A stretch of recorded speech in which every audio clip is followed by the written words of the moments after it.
Hoje no Cartório Contemporâneo, veremos uma palestra do 13º Fórum de Integração Jurídica, temas atuais do direito notarial e registral.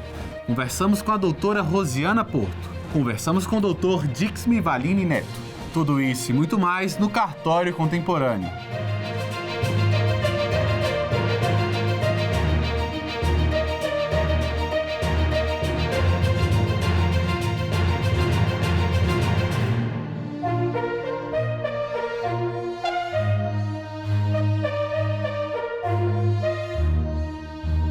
Uma das mesas do 13º Fórum de Integração Jurídica, temas atuais do direito notarial e registral, promovido pela ENOR, discutiu o impacto da reforma tributária para notários e registradores. A gente vai falar um pouco hoje sobre reforma tributária e seus impactos na atividade notarial. Eu queria dizer que, só para a gente ter uma ideia do cenário da atividade no Brasil, o setor de serviços representa 70% do nosso PIB. O setor de serviços é o que mais emprega no Brasil. E isso tem que ser levado em conta na hora do debate. A gente não pode simplesmente empurrar as responsabilidades tributárias para aqueles que efetivamente têm empregado, dado alimento para as pessoas no Brasil.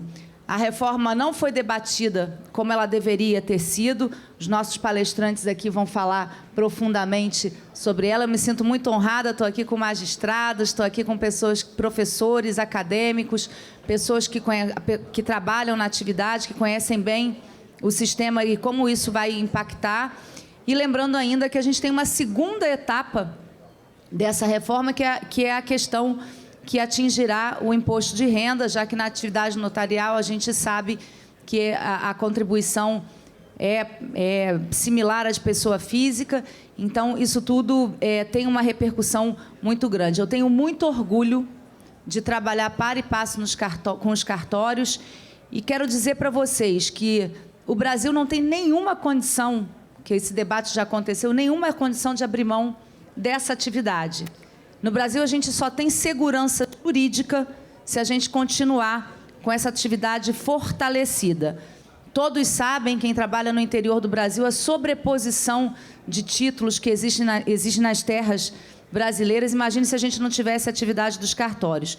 Eu deixo um recado na minha fala aqui inicial, já que vou mediar o painel, de que a gente precisa fortalecer os pequenos cartórios. A gente precisa de incentivos, porque a gente sabe que não há possibilidade de manutenção nos cartórios que estão no interior do Brasil. Eu sou juíza há 25 anos, trabalhei no interior do meu estado, do Rio de Janeiro, conheço bem a realidade, conheço o investimento que é para montar uma estrutura cartorária do jeito que nós da Corregedoria exigimos. Vocês são muito fiscalizados, têm muita responsabilidade, então a gente precisa fortalecer, seja com fundo, seja com outras ideias, né, os pequenos cartórios. Não descuidando, claro, né, eu não estou aqui fazendo nenhuma crítica a quem tem maior estrutura, melhor estrutura, ao contrário.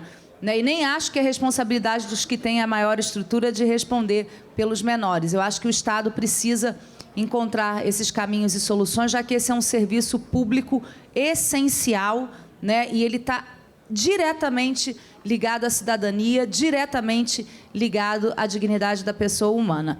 Dito isso, eu vou passar imediatamente a palavra ao nosso primeiro palestrante, Dr. Leandro Correia, nosso especialista. Muito obrigada. Basicamente, a minha fala quero introduzir o assunto, né, trazer a problemática para que isso seja debatido no aspecto tributário propriamente da reforma, né? Todos fomos pegos de surpresa, a doutora Renata disse, o debate na Câmara quase não existiu, né? A Câmara acabou atropelando bastante aí o processo e hoje no Senado a gente vê o espaço para o debate da reforma. Antes de falar de tributo propriamente, a gente tem que entender que a nossa atividade é sui generis, né? A gente tem uma atividade que permeia uma pessoa natural, permeia uma atividade de pessoa jurídica, e isso afeta diretamente a nossa tributação. O ISS foi uma celeuma, né, que foi ao Supremo Tribunal Federal há alguns anos atrás, até que a coisa se estabilizasse, e é por causa da nossa tributação do ISS, né, da prestação de serviço ser tributada, que a gente agora está enfrentando a discussão da reforma. Somos uma uma pessoa física que recebe uma delegação, que tem uma estrutura, isso até o Supremo disse no julgamento do ISS, uma estrutura empresarial, né? Mas é uma pessoa física praticando, que tem o seu imposto de renda na pessoa física, mas que tem a sua tributação de ISS como atividade econômica empresarial. E hoje com uma alíquota máxima em 5%. Então, essa é a realidade de todos hoje. Quem recolhe tributo de ISS nos municípios, em quase todo o Brasil, todo mundo recolhe ISS, na alíquota até 5%. Há ainda uma discussão da natureza desse tributo, né? Na teoria do direito tributário, é um imposto de natureza indireta. E aí nós, como prestadores de serviço, né, de atividade regulada em lei, inclusive com preço regulado em lei, temos a discussão do repasse desse ISS. Hoje, acredito que a maior parte dos municípios e estados do país tem autorização do repasse do ISS, mas há ainda alguns que não têm. E isso também é um debate que vai ser enfrentado na reforma. Não somente a questão do aumento, né, de alíquota. A gente viu o governo esses dias se manifestando que acredita que a tributação vai ficar de 20 a 27, se eu não me engano. 28. Apresentou números lá no Senado. Então, de 5 para 20 ou 5 para 28, o impacto é gigantesco. E aí a discussão da natureza indireta do tributo. E nas duas formas, seja indireta ou não, o impacto para a atividade é significativo.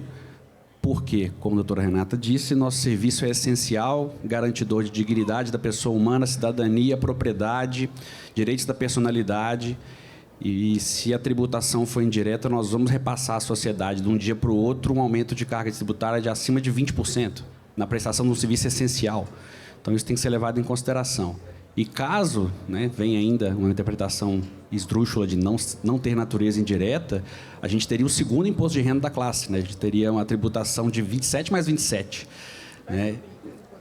Então, a gente ainda tem o segundo momento da reforma tributária, o imposto da renda, que será outro desafio. Então, e não adianta sucatear a classe, a doutora Renata também foi muito feliz no comentário, há que se entender que dos 13 mil e alguma coisa dos cartórios que o ministro disse mais cedo, 12.500 aí são de médio e pequeno porte.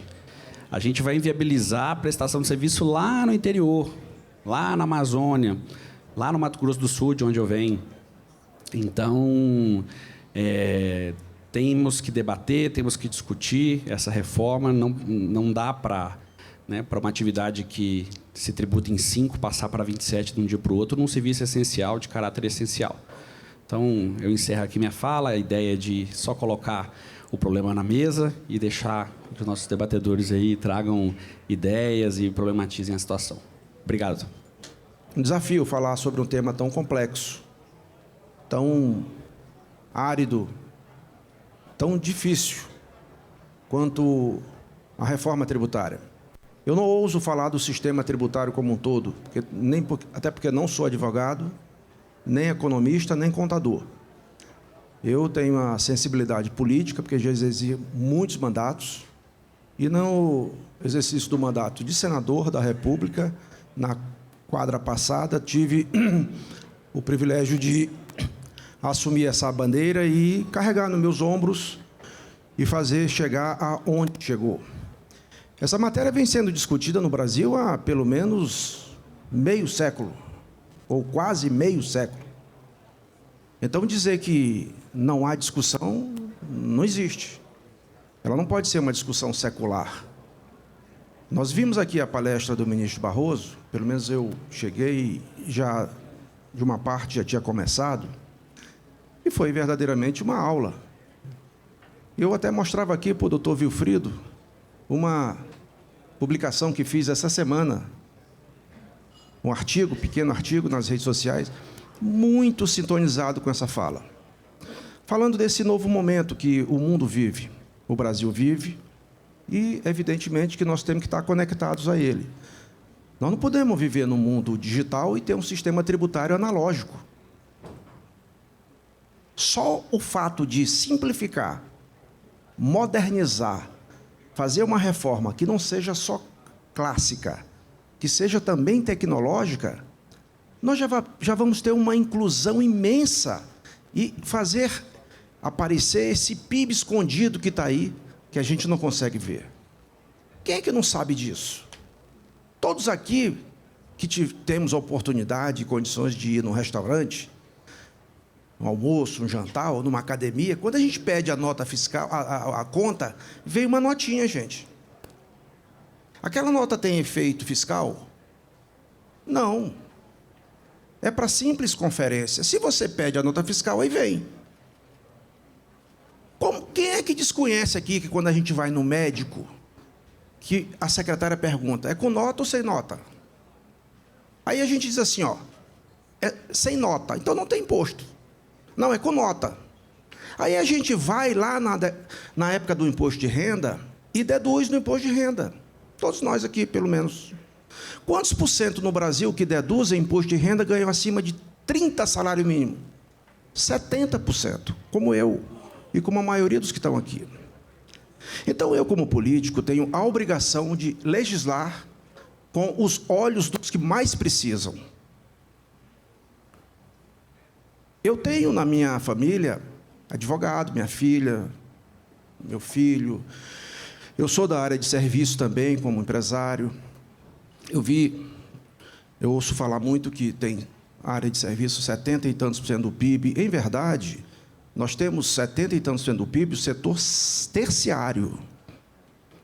Se você subtrai daí administração pública, serviço de telecomunicação, bancário, serviço de... e tantos outros, você vai sobrar aí 13,7%, que são prestadores para o fim da cadeia. É verdade. Agora, desses, tem serviços de saúde, educação, que vão ter regime especial na reforma tributária. Além disso, 90% ou é do Simples ou é MEI. Então, é preciso a gente compreender que o IVA, que é adotado em 178 países, dos quase 200 do mundo reconhecidos pela ONU, a gente não consegue ter até hoje sequer o IVA. E eu, quando fui relator da PEC do Senado, que deu base para o que foi aprovado agora na Câmara, e é preciso aqui fazer, do ponto de vista legislativo, um histórico muito breve, tínhamos na Câmara uma PEC, a PEC 45, e tínhamos no Senado uma outra PEC, a PEC 110. Em algum momento, houve um conflito, um choque de interesses entre o presidente da Câmara, à época, e o ministro da Economia. E ele se deu, basicamente, por duas razões. Uma foi em relação ao comitê gestor. Quem quer administrar um IVA que vai movimentar trilhões de reais, uma nova Receita Federal. E o segundo era o Fundo de Desenvolvimento, que, à época, o governo estava bancando muitas despesas dos estados, até porque estava chegando a pandemia, tinha chegado a pandemia, e o governo federal não aceitava. Bom, então entrou num conflito que parou a reforma. Foi para o chão. Foi quando nós criamos a comissão mista, que não há previsão regimental para analisar a PEC em comissão mista. Não existe isso. A Câmara tem um rito, o Senado tem o seu rito também. Mas a gente fez, e costumo dizer que, em política, quando você não quer resolver nada, você cria uma comissão, um grupo de trabalho. Esse caso foi o inverso. Nós, então, fizemos uma comissão composta de 50 parlamentares, 25 senadores e 25 deputados, para unificar, para convergir as duas propostas, da Câmara e do Senado. Muito bem. Na primeira audiência pública, fizemos, na segunda veio a pandemia. Aí parou tudo. Nós conseguimos, ainda durante a pandemia, voltar à comissão mista. Só existia uma comissão funcionando no Congresso. Era a comissão do Covid, voltou à comissão mista. Fizemos inúmeras audiências públicas. Se a gente somar as audiências públicas da Câmara, do Senado e da comissão mista, nós temos milhares de horas de audiências públicas, milhares. De tal modo que nós produzimos um relatório da comissão mista. Um relatório da comissão mista. Qual não é a minha surpresa? Eu, desprovido de todo interesse, qualquer vaidade, interesse, entende? Normalmente, quando tem um assunto muito técnico desse jeito no Congresso, é natural buscar alguém que seja da área.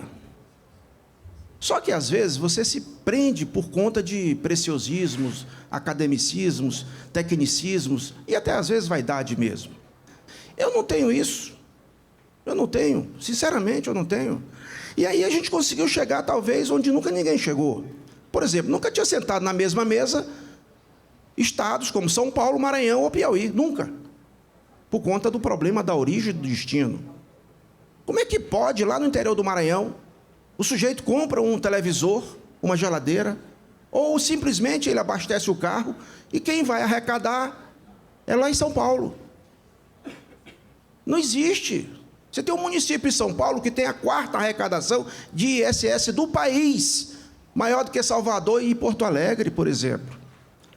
Então, nós temos, com muito trabalho, fizemos, junto ao Concefaz, um trabalho para permitir a proposta da origem para o destino. Nós estamos falando do imposto da base de consumo. Ninguém está falando de renda. Não estamos falando de patrimônio, apesar de ter alguns pontos. Nós estamos falando basicamente de consumo. IPI, PIS, COFINS, ISS e ICMS. Bom, aí quando chegou na hora de ler o relatório, houve um atrito entre o presidente da Câmara, que foi candidato, né, e ganhou a eleição, e disputou com quem? Ele disputou com o deputado Baleia Rossi, autor da PEC 45. E essa comissão foi extinta, a comissão da PEC 45. Restou só a comissão do Senado, que eu levei o relatório da comissão mista para o Senado. E produzimos outros avanços imensos. Chegou ao ponto, no Senado, de não caber mais vista, nem discussão, nem pedido nem emenda, nada. Era só votar ou não votar. O Senado preferiu não votar. A Câmara foi agora e votou. Ok. Eu não posso, não me resta tempo, já está terminando aqui, falar sobre a questão da PEC que está em discussão agora no Senado. O que eu posso dizer a vocês é que o IVA é um modelo adotado na maioria dos países e que desonera muito na cadeia produtiva. Na hora que a gente tem um escritório, e eu tenho um escritório de consultoria, trabalho com um escritório de advocacia, na hora que a gente aluga uma sala, que a gente paga a internet, que a gente compra insumos, que a gente compra software ou qualquer coisa, a gente está pagando, está acumulando o imposto, porque é acumulativo. Então, é óbvio que vai ficar mais caro lá para o consumidor final. Mas, na medida que você tem o IVA, você vai pagar o IVA e você vai se creditar do mesmo valor do imposto. Então, óbvio que você vai desonerar a produção, mas é óbvio, é ululante, entendeu? Então, eu acredito que nós, aqui nessa reunião, que discutimos basicamente, estou à disposição de vocês, o ISS, e não é só o ISS, PIS e COFINS também. Então, não tem limite de 5%. Ele passa disso no sistema atual.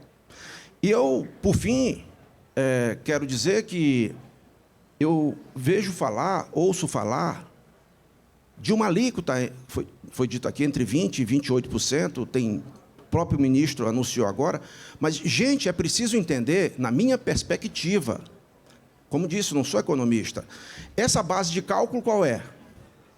É a do IPEA. Se você fizer como base de cálculo o IBGE, o IVA vai ficar em torno de 20%. Eu até fiz um artigo sobre isso, mandei para a Folha achou muito técnico, não pode publicar, ou não quis publicar. De fato, é muito técnico, mas eu estou à disposição para discutir esse assunto e, naquilo que eu puder contribuir, eu perguntei até ao Wilfrido, a entidade tem alguma demanda muito específica, muito pontual? Eu tenho, graças a Deus, muita relação no Senado. Todos me respeitam pelo trabalho que fizemos. Então, eu, se puder contribuir nessa discussão, com a entidade e o Senado, o farei com o maior prazer. Estou aqui exatamente por isso. Estava com minha família em Fortaleza, vim atender o convite do Rogério, que a pedido do Wilfrido me fez chegar até aqui, e volto amanhã para dizer que estou aqui à disposição de todos vocês. Inicialmente, muito obrigado. Muito obrigada. Voltamos já com mais do 13º Fórum de Integração Jurídica, temas atuais do direito notarial e registral.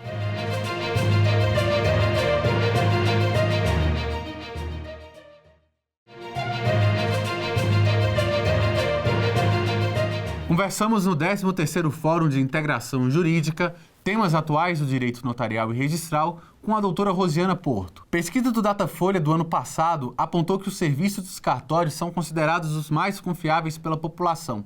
Como avalia a importância da atividade notarial e registral para a sociedade? Os cartórios, eles desempenham uma função essencial, principalmente agora na época da desjudicialização. Então, o judiciário está por demais assoberbado, e os cartórios eles estão com essa função de desafogar o judiciário. A exemplo disso são os divórcios, as partilhas e agora as uniões estáveis que podem ser feitas nos cartórios, desafogando e aliviando um pouco a situação do judiciário. Os cartórios brasileiros se transformaram e hoje prestam a maior parte de seus serviços em meio eletrônico. Como avalia essa mudança e a importância da prestação digital dos serviços extrajudiciais? Pois é, a disrupção que a gente chama do eletrônico tem ajudado sobremaneira os cartórios. A princípio, uma parte que ela esteja no exterior, ela pode perfeitamente fazer uma autorização de viagem, ou ela pode fazer uma escritura de compra e venda. Tudo isso usando o e-notariado. A pessoa não precisa mais se deslocar ao cartório. De onde ela estiver, ela consegue praticar o ato através do e-notariado.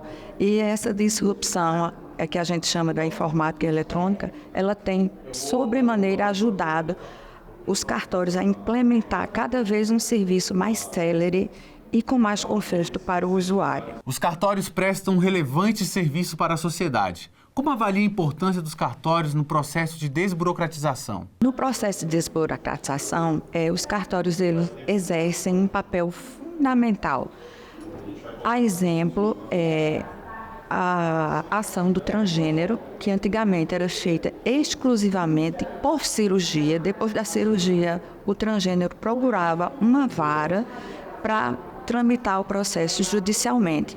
Hoje o transgênero não precisa de cirurgia, não precisa de processo judicial, ele comparece ao cartório, mediante a vontade dele, especificamente dita ao tabelião, que quer mudar o seu primeiro nome e o gênero, e assim é feito. Ele junta algumas certidões e em uma semana esse processo estará finalizado. De que forma o cartório pode colaborar para a desburocratização? Eu sou uma apaixonada pelos cartórios, não sou muito, a minha opinião realmente não está isenta da minha paixão, mas os cartórios eles exercem uma função fundamental. Primordialmente, nessa época de um avanço tecnológico, os cartórios eles têm uma importância tanto quanto o judiciário, porque ele está se equiparando e nós cada vez mais estamos assambarcando as funções que antigamente só o judiciário exercia. Isso é de fundamental importância para o público que usa o cartório. Em tempo, a demanda do tempo é menor, a demanda pecuniária é menor, ele vai gastar menos e todo mundo ganha com isso. Então, é de fundamental importância os cartórios na fase atual. Como avalia a iniciativa da CNR na realização do 13º Fórum de Integração Jurídica? Esse é o 13º Fórum da Integração Jurídica. Eu sempre participo e é um fórum de extrema importância, onde em conjunto os cartórios com o judiciário e com os advogados, com a OAB, todos juntos, de suma importância, porque agrega e nós trabalhamos em conjunto para que tudo se harmonize e a gente consiga trabalhar em, vamos dizer assim, em conjunto para que as pessoas, o público final, tenha um retorno mais célere e mais importante. E a gente sempre vê o usuário final. Então, o judiciário, que tem ministros, tem juízes, junto com os cartórios, os titulares de cartório, junto com a confederação e junto com a OAB. Então, todos esses órgãos são de extrema importância para que haja uma comunhão e que nós possamos trilhar um caminho só, todos os órgãos juntos.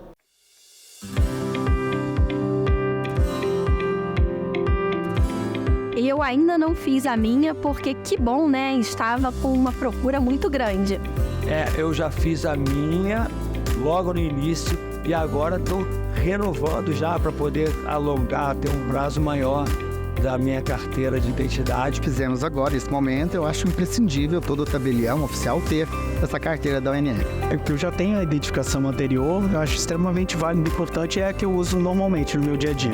Acabei de fazer e estou muito, muito feliz. Dá uma sensação forte no peito da gente. Eu lembrei, sou tabeliã e aqui é minha identificação. Muito legal. Foi tranquilo, foi rápido, né? Em pouco tempo a gente conseguiu coletar as informações e a carteira vai ficar pronta hoje. Gostei muito. Eu achei muito legal. Todo mundo está aqui, então você preenche seus dados, já está ali no computador. Tem alguém para auxiliar se você tiver dúvida na tua frente. Aí você faz o pagamento, você tira foto, tudo num só lugar. Muito rápido, prático, muito bacana. Foi extremamente rápido, então é uma identificação que todo cartorário tem que ter.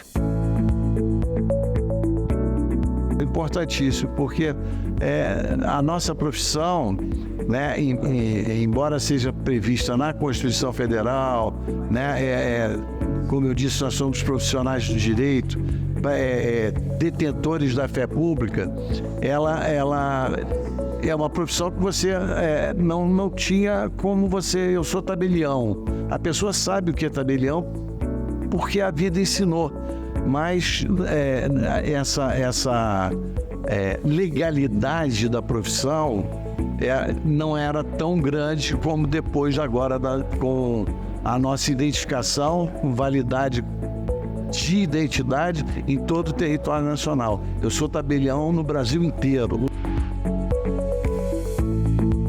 Eu acho que essa medida efetivamente identifica aquele profissional que está comprometido com a extrajudicialização, com a modernidade, com a desjudicialização, mas principalmente, como é um trabalho que eu desenvolvo há algum tempo, com um atendimento de qualidade, com o acolhimento das demandas que os nossos usuários nos trazem e saem com a solução, né? A solução muito mais, não é só eficaz, ela é mais rápida, né? Então, desjudicializar, ou como se diz agora, extrajudicializar, é realmente trazer uma qualidade para o mundo jurídico. Na minha cidade, que é uma cidade do interior do Rio de Janeiro, lá onde eu detenho a minha delegação de um cartório, todo mundo, as pessoas me conhecem, a maioria das pessoas da cidade não é tão grande, e me identificam como sendo o tabelião. Ele é o doutor Reinaldo, tabelião. Agora, já aqui em Brasília, São Paulo, eu tenho que me identificar, olha, eu sou tabelião. Antes era a minha carteira de motorista que, né, todos nós somos profissionais de direito formados em direito, porém eu sou tabelião e não sou um advogado. O título de advogado é privativo dos inscritos na OAB. E a nossa profissão, ela é incompatível com o exercício da advocacia. Então, eu não sou advogado. O que isso é? Tabelião. Se a pessoa não souber o que é tabelião, eu não sou nada. Não era, né? Hoje acabou isso. Agora nós nos identificamos com juridicamente e com a certeza de que no Brasil inteiro essa nossa identificação ela tem validade. Eu acho muito importante em vários sentidos, até num sentido que eu chamaria de pedagógico, que é o seguinte: não são todos os cidadãos que sabem quem é um oficial de cartório, um registrador, um notário. Não são todos que conhecem. A partir do momento que a gente tem uma identificação e a gente ostenta positivamente essa identificação, é uma forma de nós nos darmos a conhecer para a sociedade de uma maneira geral.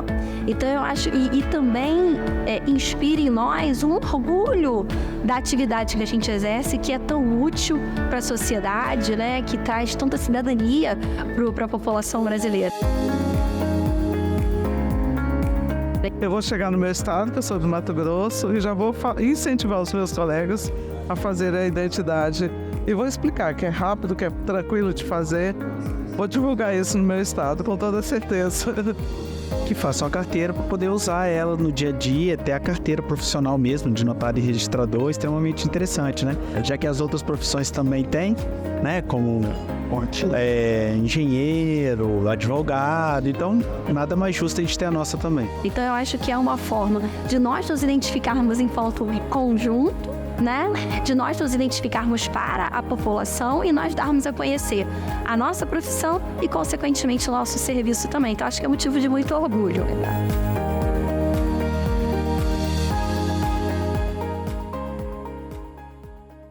Conversamos no 13º Fórum de Integração Jurídica, temas atuais do direito notarial e registral, com o Dr. Dixmi Valim Neto. Qual a diferença dos cartórios antes e depois da privatização? Bem, os cartórios, eles foram privatizados, né, pela Constituição de 88. Antes eles eram, em alguns estados, eles eram oficializados e eles tinham, na verdade, ele era um serviço prestado pelo próprio estado, né, e com todos os defeitos ali do serviço público em si, né? Então era aquela demora, custo, longas filas, né, e uma burocracia exagerada. Isso era antes, né, da privatização. Depois da privatização, passou a ter o que a gente chama de exercício privado. Os cartórios eles passaram a ser mais como verdadeiras empresas mesmo, né? De forma que os investimentos eram todos privados, a contratação de pessoal pela CLT e tudo isso. E isso acarretou uma maior eficiência e uma melhor qualidade na prestação de serviços. Na sua opinião, quais as formas que o advogado tem para atuar com cartórios? É uma área promissora? Os advogados eles têm um campo muito vasto com os cartórios, né? A atuação dos cartórios, a atuação do advogado com os cartórios, ela vem crescendo cada vez mais, né? Mas desde antes dessa onda de desjudicialização, nós já tínhamos também uma área de atuação muito grande, né? A gente tem que lembrar que os cartórios eles são responsáveis pela formalização de diversos atos, né? No caso, por exemplo, de escrituras públicas, de compra e venda de imóveis, de doação, né? Isso tudo já previa a atuação do advogado, né? Não era obrigatória, mas a atuação do advogado já era muito interessante. Hoje, com a onda da desjudicialização, trouxe ainda mais serviço para os advogados, né? Nós temos hoje o divórcio extrajudicial, a dissolução de união estável extrajudicial, o inventário extrajudicial, o uso capião extrajudicial, né? E a tendência é só crescer. Os advogados eles têm que entender que os cartórios eles são verdadeiros parceiros, eles são facilitadores da vida. A gente tem que perder aquela noção de cartórios burocráticos, né? Que trazem só burocracia. Então, para os advogados, utilizar o serviço do cartório ele vai dar uma solução muito melhor para o seu cliente e muito mais rápido. Por que a segurança jurídica está diretamente relacionada aos cartórios? Os cartórios eles são responsáveis justamente por trazer segurança jurídica aos autos. O que acontece? Ele, em razão da lei e da Constituição também, né, o Estado dá o poder, né, os titulares dos cartórios, da fé pública. E eles têm essa fé pública. Então, a princípio, aqueles atos praticados perante os cartórios, eles têm uma presunção de veracidade, né, que trazem essa maior segurança. Os cartórios colaboram para a desburocratização dos serviços públicos do país? De que forma? Sem dúvida, os cartórios eles têm um papel muito importante na desburocratização. Como a gente já havia dito, com a privatização, os cartórios eles tornaram-se mais eficientes e passaram a prestar um serviço de menor qualidade. Apesar de a burocracia ainda existir em razão da segurança jurídica, a segurança jurídica ela é necessária, é necessário para trazer segurança jurídica um pouco de burocracia, mas essa burocracia ela se dá de uma forma muito mais eficiente, muito mais célere do que o serviço público em si. E ele traz ainda, no âmbito da desburocratização, a questão da desjudicialização, que você retira do Poder Judiciário uma série de atribuições que antes demoravam muito mais tempo e era um trâmite muito mais burocrático. Você agiliza essa tramitação e você reduz uma série de etapas que, enquanto no Poder Judiciário você tem que cumprir, nos cartórios você pode abreviar isso. De quais maneiras os cartórios podem contribuir para desafogar o judiciário? Isso a gente ainda continua essa pergunta, continua no tema desburocratização, e aí ele desafoga o Poder Judiciário com a desjudicialização.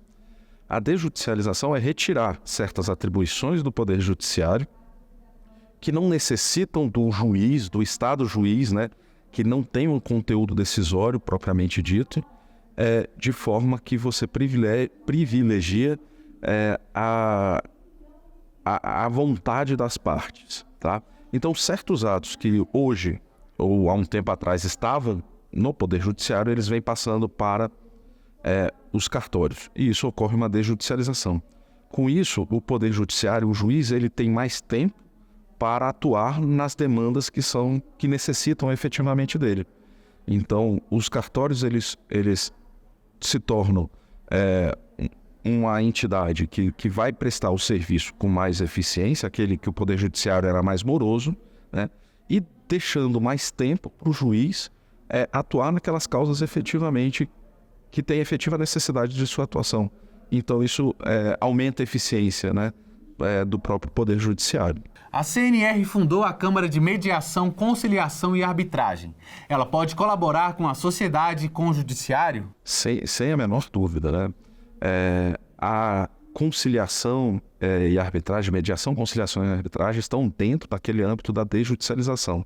A mediação, conciliação e arbitragem nada mais é do que você conseguir retirar do Poder Judiciário, você deixa de ter o Estado juiz atuando na solução das demandas e passa para outras pessoas, né? No caso, a Câmara de Conciliação, Mediação e Arbitragem da Confederação Nacional de Notários e Registradores, ela traz um plus, né?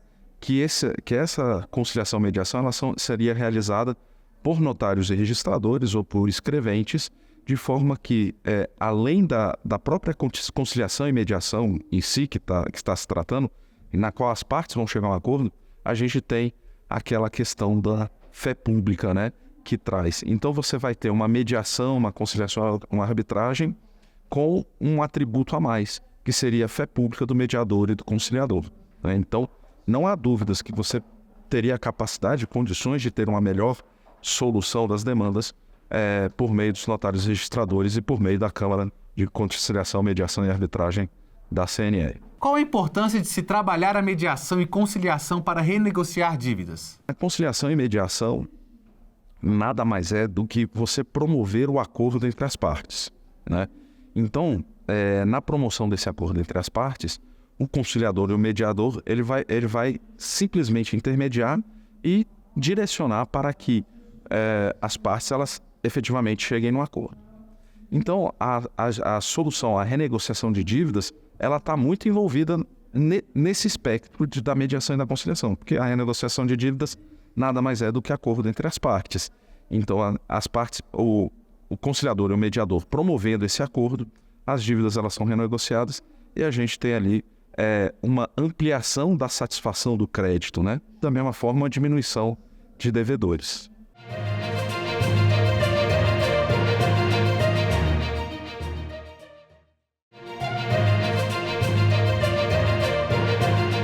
Estamos de volta com o 13º Fórum da Integração Jurídica, temas atuais do direito notarial e registral.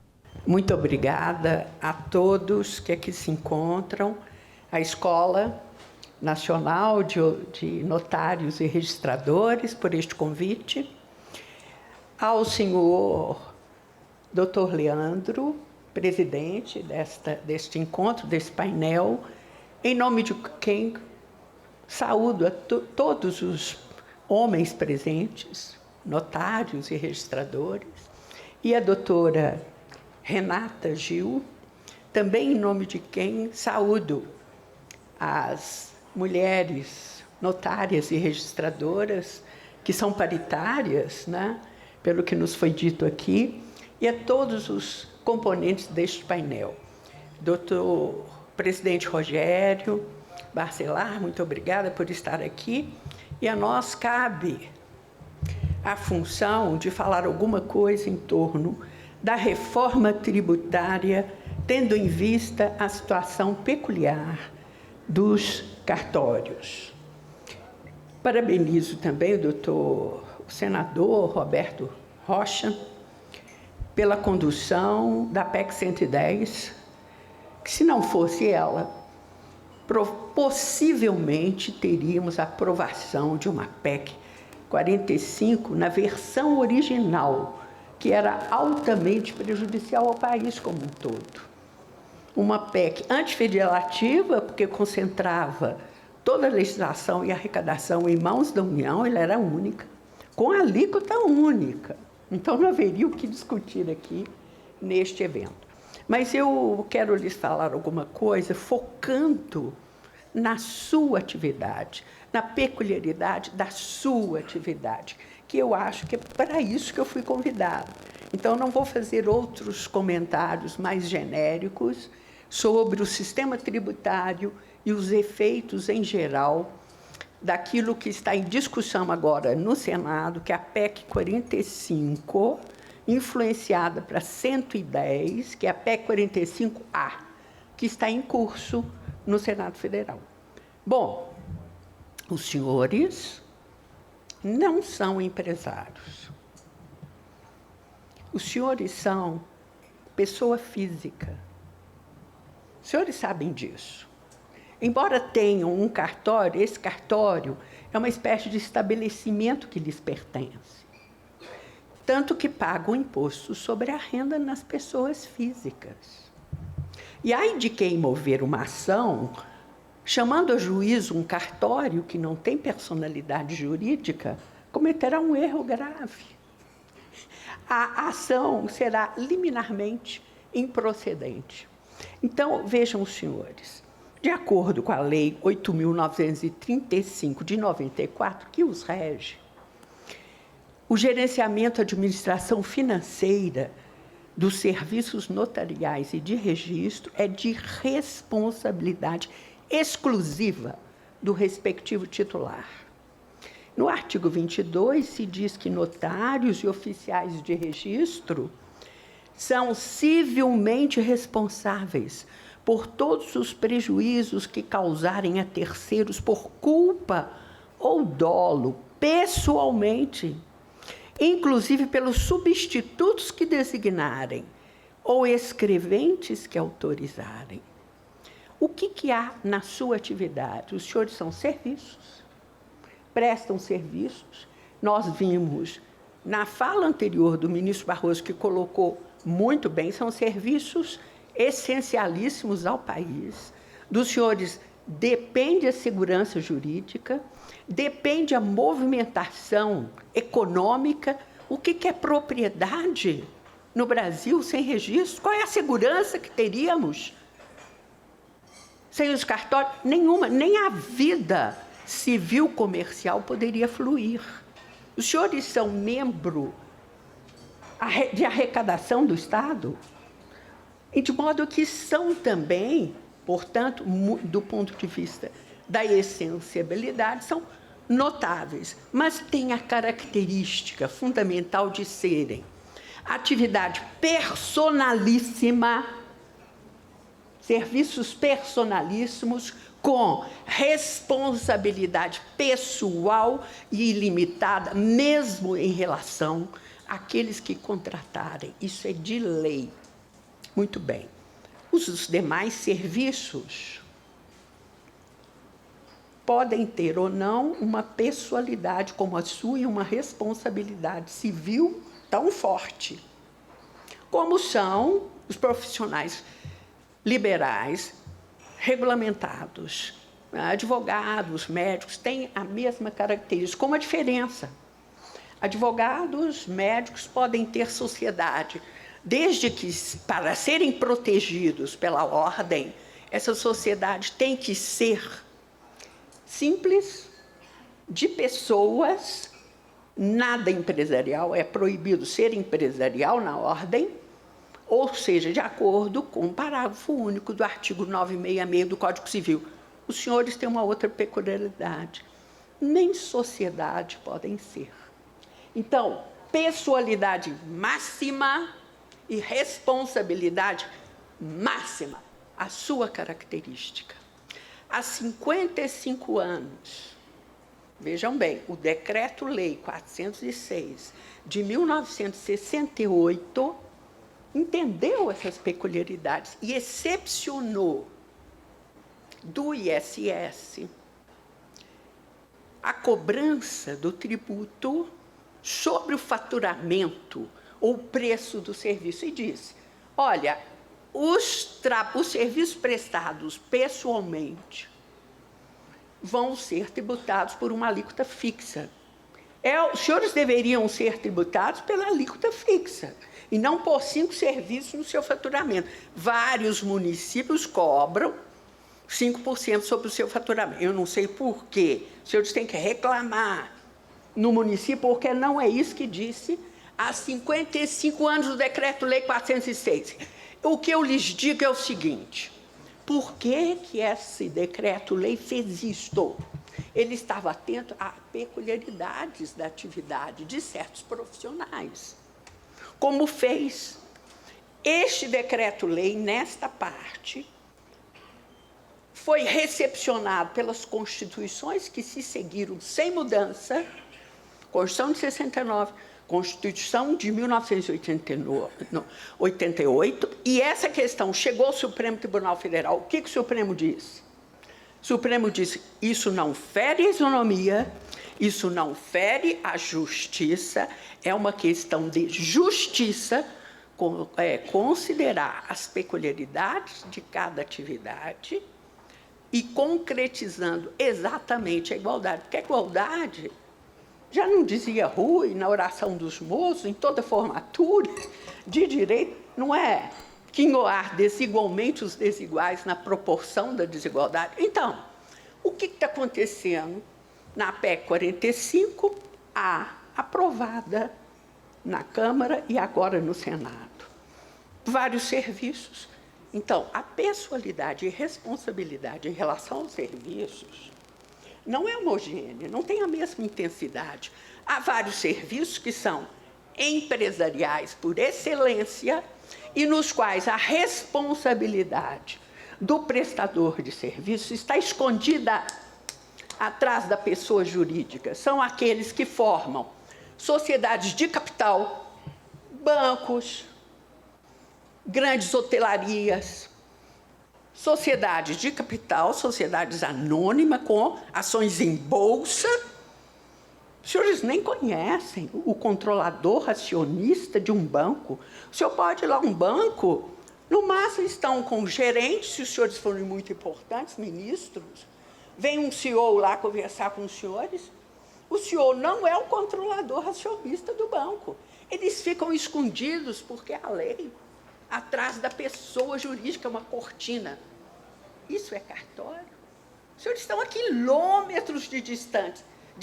No entanto, bancos, seguradoras, administradores, construtores de imóveis, administradores de imóveis, corretores, hotéis, parques de diversão, todos contemplados na PEC 45A como exceções a esta alíquota, que, segundo o IPEA, chegará a 27%, mas agora o ministro da Fazenda, em um estudo sério que entregou anteontem à presidência do Senado e à relatoria da reforma tributária, será a alíquota entre 27% e 28,5%, vocês podem colocar em 29% a 30%.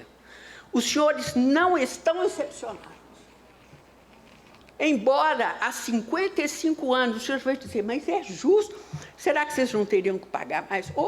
Quem disse que é correto foi o Supremo. Quem disse que se deve tratar de acordo com a peculiaridade foi o Supremo.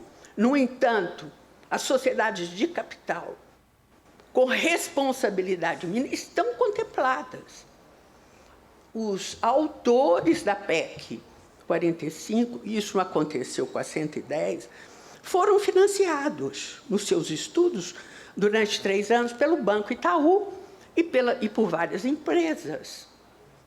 Eles mesmos cuidaram de se autobeneficiar.